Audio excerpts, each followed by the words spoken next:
Jadi kemungkinan besar ini adalah sebuah perumahan, rumah atau tempat tinggal yang sifatnya profan, yang ditempati oleh pejabat. Terus ada tempat ibadah yang kecil dalam rumah itu, dia bagian. Jadi bukan sebagai tempat semacam sebuah tempat suci untuk umum, tapi mungkin saja untuk pribadi. Sebagaimana di masa Islam ada rumah yang punya mushola sendiri, ya bisa seperti itu.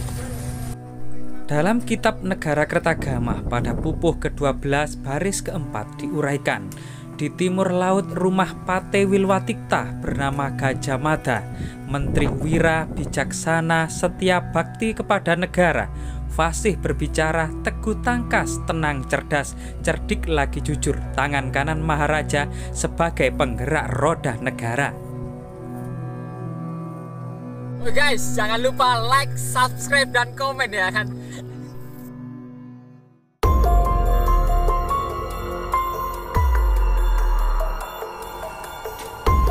Pada ekskavasi hari kedua ini memperlihatkan banyak tembok batu bata kuno yang memanjang ke selatan, memanjang ke barat.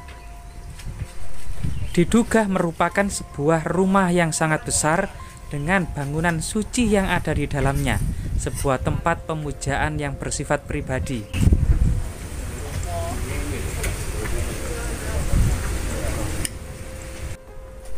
Dari sinilah diduga ini merupakan sebuah rumah besar pejabat tinggi kerajaan Majapahit. Ya Pak, pada ekskavasi tahap kedua, hari kedua ini ya. Pak, progresnya sudah penemuan apa saja Pak? Jadi progres yang kita dapati ya setelah kita di hari kedua ini, kan tujuan utama penggalian kita adalah mau melihat beberapa struktur yang melebar, yang ada yang arah ke selatan, ada yang arah ke barat.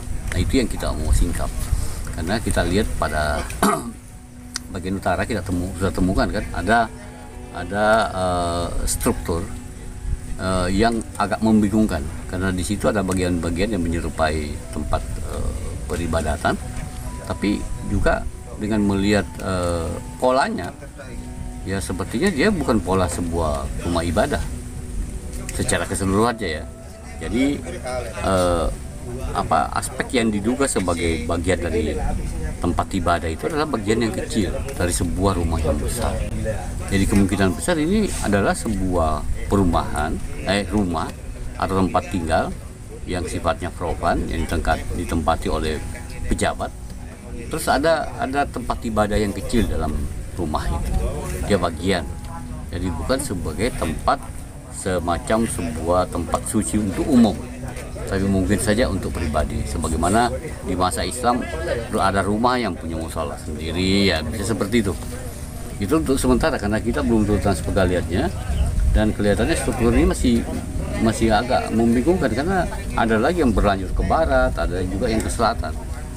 Belum kita lihat secara utuh. Misalnya kalau kita membuka Negara Kertagama, di timur laut itu ada rumah Patih Gajah Mada Pak. Nah, apakah bisa diduga ini rumah Patih Gajah Mada Pak? Bahwa dia rumah pejabat, kemungkinan besar. Bahwa siapa pejabat itu kita belum bisa menyebut bahwa ini rumahnya si ini atau si ini, itu belum bisa seperti itu. Kita belum melihat data secara utuh. Kita harus mengkaji naskah-naskah yang lama, ya, laporan Belanda. Karena laporan Belanda juga disebutkan bahwa daerah ini memang pemukiman elit. Nah, siapakah si pemukim elit itu? Saat ini kita belum bisa mengungkap, belum tahu, karena belum tuntas. Ya. Berarti bisa dikatakan perumahan para Arya atau bangsawan Majapahit gitu Pak ya? Ya, para petinggi. Para petinggi ya. Majapahit. Oke. Ya. Terima kasih ya. Said. Sama-sama.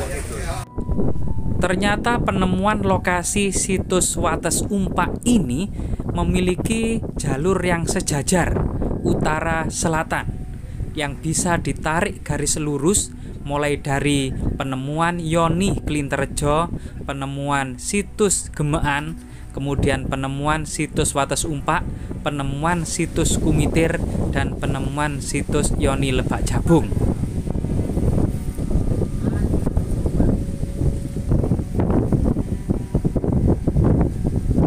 Garis ini diduga merupakan garis sebelah timur dari ibu kota kerajaan kuno Majapahit. Maka jika kita merujuk kepada berita Kitab Negara Kertagama yang ditulis oleh Empu Prapanca tahun 1365 Masehi pada pupuh ke-12 baris kedua sampai baris keempat. Di sebelah timur tersekat lapangan menjulang istana ajaib Raja Wengker dan Rani Daha, Pinaka Dewa Indra dan Dewi Saji. Berdekatan dengan istana Raja Matahun dan Rani Lasem, tak jauh di sebelah selatan Raja Wilwatikta. Di sebelah utara pasar, rumah besar bagus lagi tinggi. Di situ menetap Pate Daha, Adinda Baginda di Wengker. Batarah Narapati termasyhur sebagai tulang punggung praja, cinta taat kepada raja, perwira, sangat tangkas dan bijak.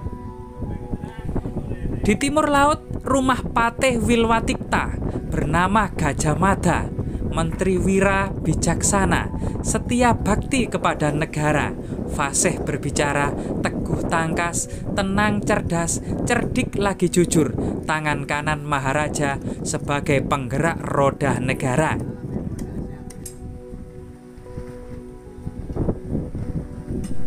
Sehingga dari penemuan situs Wates Umpa ini yang dikorelasikan dengan Kitab Negara Kertagama, maka akan merujuk pada sebuah rumah yang diidentifikasi sebagai Rumah Mahapate Gajah Mada. Namun, apakah situs Wates Umpa ini merupakan rumah Mahapate Gajah Mada? Tentu sebuah kesimpulan yang terlalu dini. Maka kita bisa membayangkan bangunan-bangunan yang besar, tembok batu bata merah yang berbenteng, serta memiliki gapura-gapura yang menjulang tinggi, berjajar rapi dari arah utara selatan di sebelah timur ibu kota Kerajaan Majapahit. Tentu tidak terbayangkan keindahan bangunan-bangunan pada sisi timur ibu kota Kerajaan Majapahit ini. Pada masa lalunya tentu bangunan-bangunan ini sangat kokoh dan kuat.